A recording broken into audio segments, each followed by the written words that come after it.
नमस्कार, मेरा नाम अंजलि प्रिया है और आप सभी का स्वागत है हमारे चैनल द मीडिया वाली में।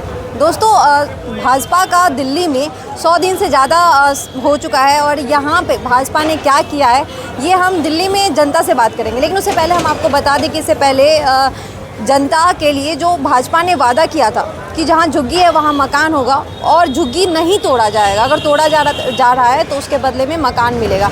लेकिन इसकी असलियत ये देखी गई कि लगातार कई सारे जगह पे झुग्गियाँ तोड़ी गई और मकान नहीं मिले, लोग सड़क पे आ चुके हैं। उसी में से एक बता रहे, सबसे पहले बता दें मद्रासी कैंप है जहाँ पे झुग्गियाँ तोड़ी गई, उसके बाद जहांगीरपुरी, और अब जो खबर अब मिल रही है वो है कालकाजी से, कालकाजी विधानसभा से ये खबर मिल रही है कि वहाँ पे भी गोविंदपुरा से झुग्गियाँ तोड़ने की बात लगातार चल रही है। इन सब के बीच आतिशी यानी विपक्ष जितने भी आम आदमी पार्टी वो सब एक साथ हुए लगातार झुग्गीवासी के साथ प्रेस कॉन्फ्रेंस करते हैं और सरकार की बुराई करते हैं। सरकार का कहना होता है भाजपा की कि ये हमारा फैसला नहीं है, ये माननीय कोर्ट का फैसला है जिसे हम फॉलो कर रहे हैं। लेकिन कोर्ट में भी सरकार की ओर से वकील रहते हैं जो कि ये सारी दलील देते हैं। ठीक है, पूरा मामला है जनता क्या सोचती है कि क्या वाकई में झुग्गी को हटा के शहर विकास करना चाहिए या फिर उन झुग्गियों को हटाने के बाद उन्हें मकान भी देना चाहिए। इस पर हम जनता से बात करेंगे, तो आइए बात करते हैं। क्या नाम हुआ अंकल? अशोक। यही रहते हैं अशोकनगर में। क्या कहेंगे अभी जिस तरह से झुग्गियाँ हटाई जा रही है, तो आपको लगता है कि वो सही है या फिर उन झुग्गियों को हटाने की जगह पे जो मकान देने का वादा किया गया था उनमें से मकान तो किसी को मिल नहीं रहा है, लोग सड़क पे उतर रहे हैं? देखो, ये मकान नहीं मिल रहा है, सबको आप मकान नहीं दे सकते, ठीक है। और जो झुग्गियाँ जो टूटने की बात आप कर रहे हैं, जहाँ तक मैं समझ पा रहा हूँ मैक्सिमम झुग्गियाँ वो टूट रही हैं या तो वो रेल का कनेक्शन, मतलब रेल की कनेक्टिविटी को डिस्टर्ब कर रही हैं। अच्छा। या फिर आपकी रोड की कनेक्टिविटी को डिस्टर्ब कर रही हैं, या फिर सरकारी ज़मीन पर कहीं ना कहीं बनी हुई हैं, या जल बोर्ड की ज़मीन पर जहाँ पे मतलब पब्लिक डिस्टर्बेंस हो रहा है, ठीक है। वहाँ पर अगर कुछ गलत हुआ है, लोगों ने इंक्रोचमेंट करके झुग्गियाँ बना ली हैं, तो उनको तो तोड़ना पड़ेगा। आज नहीं तोड़ोगे तो कल तोड़ोगे, क्या करोगे आप उसके लिए? अच्छा, और मतलब अब आपने अभी कहा कि कालकाजी के लिए, कालकाजी में मैक्सिमम लोगों को मकान मिले, उसके बावजूद वो उन मकानों में नहीं गए, वो वहीं रह रहे हैं। क्यों भाई? एक फैमिली को मैं सुन रहा था ऐसे ही किसी चैनल पर कि वो माताजी थी, मोमडन थी, वो कह रही मेरे 7 बेटे हैं, मेरे को मकान मिल गया लेकिन मेरे सातों बेटे शादीशुदा हैं, मैं एक को वहाँ भेज दिया, मैंने 6 को कहाँ ले जाऊँ, 6 को और मकान दो। मतलब क्या बच्चे आके सरकार के लिए पैदा कर रहे हो क्या आप लोग? हैं क्या है ये सब? आप कहाँ से आते हैं? ये लोग कहाँ से आते हो भाई? क्यों चाहिए आपको सरकार से मकान? मतलब एक टैक्स पेयर टैक्स पे कर रहा है, वो अपना सब कुछ आप सरकार को दे रहा है और आप फ्री फंड में सब कुछ चाहिए आपको, राशन से लेके हर चीज़ आपको फ्री में चाहिए।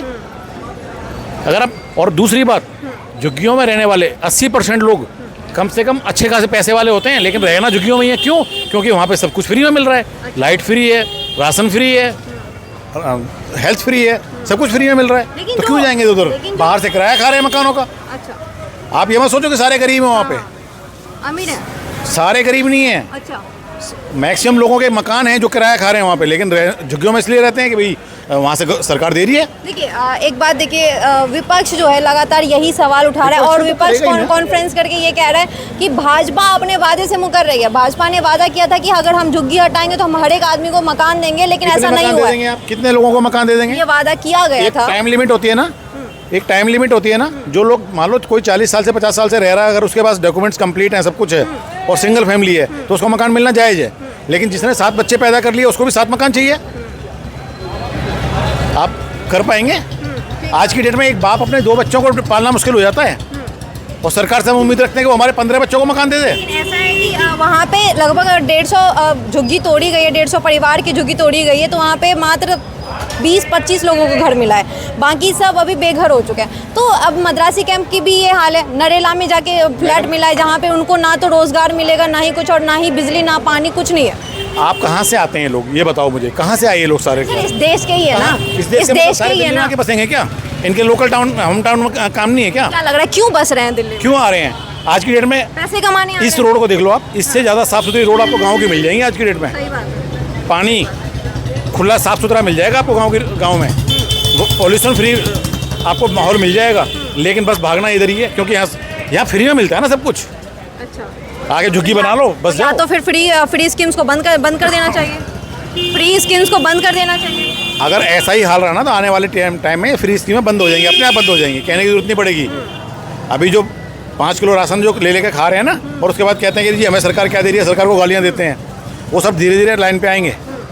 अच्छा, लोगों का कहना है कि जिस तरह से उन्होंने भाजपा का सपोर्ट किया था और भाजपा की सरकार आई, अब वो लोग अपने वोट पे पछता रहे हैं। अब उनका कहना है कि हमें पछतावा है कि हमने भाजपा को क्यों वोट दिया था, क्यों हमने भाजपा को सरकार में लाया, क्योंकि वो हमारे ही पेट पे लात मार रहे हैं।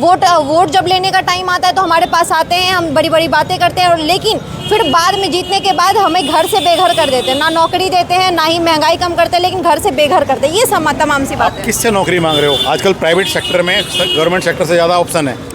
आप अपने बच्चों को पढ़ाओ ना ढंग से, अच्छा, पढ़ाओ लिखाओ, और प्राइवेट सेक्टर में कहाँ ऑप्शन नहीं है? पढ़ाने लिखाने के लिए भी तो स्कूल चाहिए, पैसे चाहिए सर। कि कौन स्कूल नहीं दे रहा है? फ्री एजुकेशन मिल रही है ना, फ्री एजुकेशन मिल रही है ना। गवर्नमेंट की योजनाओं पे अगर आप जाएंगे तो आपको लगेगा बहुत कुछ गवर्नमेंट ने किया पब्लिक के लिए, लेकिन जब हमने कसम खा रखी है, हमने बच्चे चोर चौके बना देने, मैक्सिमम क्राइम झुग्गियों से ही होते हैं, अगर आपको पता हो तो। पता है आपको ये बात? मतलब बड़े मिडिल क्लास लोग क्राइम नहीं करते? कौन कह रहा है कि नहीं करते? किसने कहा कि नहीं करते? लेकिन मैक्सिमम, मैंने बोला कि मैक्सिमम क्राइम जो है ना झुग्गी झोपड़ियों से ही होते हैं। आप दारू बेचने वाले धंधे सारे कहाँ होते हैं? नशे वाले धंधे कहाँ होते हैं? इस कॉलोनी में हो रहे हैं क्या? आप भी तो एक बात सोचिए कि जब हम बात करते हैं कि झुग्गी झोपड़ी वाले खराब होते हैं, वो इंक्रोचमेंट कर रहे हैं, वो दारू बेच रहे हैं, वो मतलब चोरी कर रहे हैं, जब हम लोग ये बात कहते हैं तो हम ये भूल जाते हैं उस वक्त कि वो लोग भी कहीं ना कहीं से उठ के आए हैं पैसा कमाने के लिए, क्योंकि उनके राज्य में पैसे कमाने का कोई जरिया नहीं था। पैसे कमाने आए हो, घर लो किराए पे, आराम से रहो, ठीक है? झुग्गियों को बसा रहे हो फ्री में, क्यों सब कुछ चाहिए आपको? फिर पैसे कमाने आए, उसका मतलब चोरी करोगे आप? सब कुछ फ्री में चाहिए आपको? चोरी कोई नहीं ना, चोरी कोई नहीं कमाने आए हो ना। पर ऐसा नहीं है कि झुग्गी वाले को फ्री में मिल रहा है और मकान वाले को फ्री में नहीं मिल रहा है, ऐसा है ही नहीं। पैसे कमाने आए हो, पैसे कमाओ, मेहनत करो, किसने मना किया आपको? मेहनत तो हर कोई कर ही रहा है। 15 बच्चे करके और उसके बाद फिर कहोगे जी 15 मकान सरकार दे दे? नहीं सर, ये देखिए आप क्यों? एक आध अपवाद हो जाता है, उसको हमेशा नहीं। मैडम आप जाके देखो ना झुग्गी झोपड़ियों में क्या हालत है। 15 बच्चे हैं। गंदगी में रहना पसंद है उनको, गंदगी में रह लेंगे, लेकिन उस वहाँ से हल्के नहीं जाएंगे। और मैं प्रूफ दे सकता हूँ आपको, मैक्सिमम मकानों पर अगर आप सर्वे करेंगे ना उनके आधार कार्ड लेकर के, तो आपको उनके अपने मकान मिलेंगे कहीं ना कहीं दिल्ली के अंदर, लेकिन वो रहते वहीं हैं। क्यों? क्योंकि वहाँ फ्री में सब कुछ मिल रहा है, मकान किराए पे दे रखे हैं। बाई प्रूफ बोल रहा हूँ मैं आपको, आप जाके सर्वे करो मेरे से पूछने के अलावा। अच्छा, तो झुग्गियों में रहने वाले सारे गरीब नहीं हैं, जो गरीब हैं उनकी मैं भी कदर कर रहा हूँ। आधे से ज़्यादा आबादी जो झुग्गी पे अभी डिपेंड है, उन सबको तोड़ देना चाहिए उसे। बिल्कुल तोड़ देना चाहिए, बिल्कुल तोड़ दो, बिल्कुल तोड़ दो जी। और फिर उनके बच्चे और परिवार कहाँ? जहाँ से आए वहीं भेजो। यहाँ बुलाया था कि किसी ने? बुलाया था किसी ने दिल्ली में? ठीक बात है। यहाँ पे बांग्लादेशी इतनी दुनिया भर के आके बस रहे हैं, पाकिस्तानी इतने पता नहीं कहाँ के आके बस रहे हैं। क्या है ये सब? इनको बुलाया गया था न्योता देकर के नहीं दिल्ली में आओ? अच्छा, देखिए एक बात देखिए ध्यान से कि जब हम लोग कहते हैं कि अभी अंकल कह रहे हैं साफ तौर पे कि उन सबको हटा देना चाहिए। अगर आप उनको देखिएगा तो वो ज़्यादातर अमीर निकलेंगे। अगर आप उनको देखिएगा, अगर वो ज़्यादा समस्या में, तो उनको अपने घर भेज देना चाहिए, वो उनको वहीं भेज देना चाहिए जहाँ से वो आए। कहना बहुत आसान है, ये मैं भी कहूँगी, क्योंकि जब हम बात करेंगे हम उनके परिवार को देखेंगे और हम यहाँ पे एक आध लोगों को देख के हम सारे लोगों को जज कर लेते हैं। अंकल जब हम बात करते हैं लोगों की, एक अपवाद, 15 बच्चे, एक अपवाद, आपने किसी एक परिवार को देखा होगा जिसके 7-8 बच्चे हैं, आप उसी से सारे लोगों को जज कर रहे हैं। सर मैं जाती नहीं हूँ। और आप एक और बात कह रहे हैं, एक और बात है कि जो कहते हैं अंकल कि अभी आपने कहा कि गंदगी में रहना उन्हें पसंद है। पसंद किसी को नहीं होता गंदगी में रहना। क्यों रह रहे हो फिर वहाँ पे? वो उनकी मजबूरी होती है। कौन सी मजबूरी है? वो उनकी मजबूरी होती है। किस लिए मजबूरी है? वो उनकी मजबूरी है क्योंकि वो यहाँ पे 8,000 रुपए किराया नहीं दे सकते, वहाँ पे सारी चीजें नहीं दे सकते। बीच में काट रहा हूँ। आप गाँव से उठ के यहाँ से यहाँ आ गए, ठीक है? कहीं से, किसी भी गाँव से आप कहीं ना कहीं से आए हैं। 500 लोगों का परिवार होगा एक गाँव, 1000 लोगों का परिवार होगा एक गाँव, उसमें 10 लोग 20 लोग उठ करके वहाँ से निकल के चले आ गए, शहर में आकर बस गए, ठीक है? लेकिन झुग्गियों में क्यों बसे? आपने कमाना खाना, अच्छे से कमाओ खाओ ना। अच्छा मेरी बात सुनिए, बाकी लोग भी तो वहाँ गाँव में रह के कमा रहे हैं। देखिए मेरी बात सुनिए, मान लीजिए कि आप दिल्ली डेवलपमेंट नहीं किया आज की डेट में। आज आप यहाँ पे रह रहे हैं, ये आपका दुकान है ना, ये तो है ही। अगर मान लीजिए यहाँ पे कुछ क्राइसिस होती है, भगवान ना करे ऐसा हो, लेकिन क्राइसिस कोई होती है और यहाँ पे सारी चीजें बंद हो जाती है, ठप पड़ जाती है, रोजगार नहीं होता, सारे मील फैक्ट्री सब कुछ बंद हो जाते हैं, लोग यहाँ से पलायन करके दूसरे चले जाएंगे, हम भी चले जाएंगे ना, बिल्कुल चले जाएंगे। तो बस वही बात है। हम तो वही तो चाहते हैं, इनको पलायन कराओ, इनको सब बंद करो, इनका सर हर कोई राशन पानी बंद करो, इनको पलायन करा के गाँव भेजो। हाँ, जिस दिन हमारा होगा हम भी चले जाएंगे। तो गाँव में कुछ तो कीजिएगा ना, काम धंधा।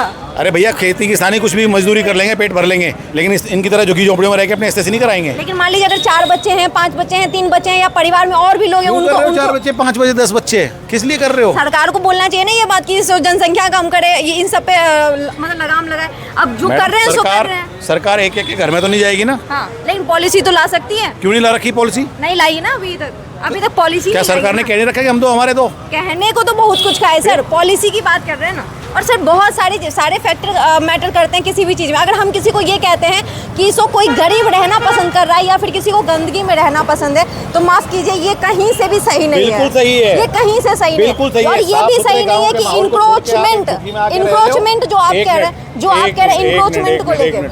साफ सुथरे गाँव के माहौल को लेकर आज की डेट में गाँव में क्या नहीं है? आपको भी चले जाना, नहीं है, पानी नहीं है, क्या नहीं, किसी आपको गाँव में भी जाके चले देखो। जाना चाहिए, आपको भी चले जाएंगे जब नौबत आएगी। तो नौबत की क्या बात है सर, छोड़िए बंद आपने कहा कि भाई यहाँ पे सब कुछ अगर खत्म हो गया तो हम भी जाएंगे अपने गाँव, क्या दिक्कत है? क्यों नहीं जाएंगे भाई? लेकिन आपके हिसाब से सड़कें खराब है, फिर ये व्यक्ति यहाँ पे एक अपना ठेला लगा के अपना गुजारा कर रहा है, घर किराए पे ले रखा है, झुग्गी में नहीं रहता है किसी में, पूछो उससे जरा। झुग्गी में रहता है, लेकिन सर 2 बच्चे हैं, पाल रहा है, आराम से पढ़ा रहा है। किसी की आमदनी ही कम हो तो वो तो करेगा ना कुछ। मैडम आमदनी कुछ कम नहीं है, नशा कम है, ठीक है? जो कमाएंगे नशे में डाल देंगे, क्या होगा फिर? आप ना रियल पिक्चर में आओ, ये सिर्फ अपनी बात उपज की रखने के चक्कर मत बोलो सब कुछ। नहीं, उपज की वो बात ही नहीं है सर, बात अपनी रखने की बात नहीं है। झुग्गी झोपड़ियों में जाओ, उन लोगों को पहचानने की कोशिश करो कि भाई इनकी इनकम कम, अगर इनकम कम है तो कम क्यों है? कमाते पूरा है। आप किसी मजदूर को अपने घर पे काम करने के लिए लाओ, 800 रुपये दिहाड़ी मांगेगा। आपसे मांगते हैं? हाँ मांगते हैं, क्यों नहीं मांगते? अच्छा ठीक है, तो देखिए और अभी 800 रुपये का मतलब क्या होता है? 24,000 रुपये महीने होते हैं। ठीक है, अंकल के हिसाब से 24,000 महीने मजदूर कमा रहे हैं। और मजदूरों को यहाँ पे गरीबों को जितने भी झुग्गी में रहने वाले हैं, बात करो। हाँ अंकल आपकी बात सरकार गलत कर रही है, सरकार गलत कर रही है। आपकी बातें मैंने सुनी, अब मैंने सुनी और जनता भी सुन रही है, जनता डिसाइड करने वाली है। और देखिए ये बातें साफ तौर पे है कि सो भाई जो गरीब हैं, जो झुग्गियों में रह रहे हैं, जो मिडिल क्लास के लोग हैं या फिर जो बाहर दूसरी जगह से आ रहे हैं, दूसरे राज्य से आ रहे हैं और यहाँ पे झुग्गी बना के रह रहे हैं, कमा खा रहे हैं, उनके लिए उनकी क्या स्थिति है अगर उनके झुग्गियों को तोड़ा जा रहा है। अभी गर्मी का मौसम है, बरसात का मौसम है और कई सारी समस्याएं भी लगातार देखने को मिल रही है। तो ऐसे में आपको क्या लगता है, जैसे कि अंकल ने बताया कि उन लोगों को चूँकि उन लोगों के पास पैसे बहुत है, इसी वजह से वो ऐसा कर रहे हैं, वो जानबूझ के ऐसा कर रहे हैं, या फिर वो सब बस अमीर हैं, जैसे अंकल बता रहे थे गंदगी में रहना पसंद है। आपको जो भी लगता है आप हमें कमेंट बॉक्स में बता सकते हैं। वीडियो को अंत तक देखने के लिए धन्यवाद, थैंक यू।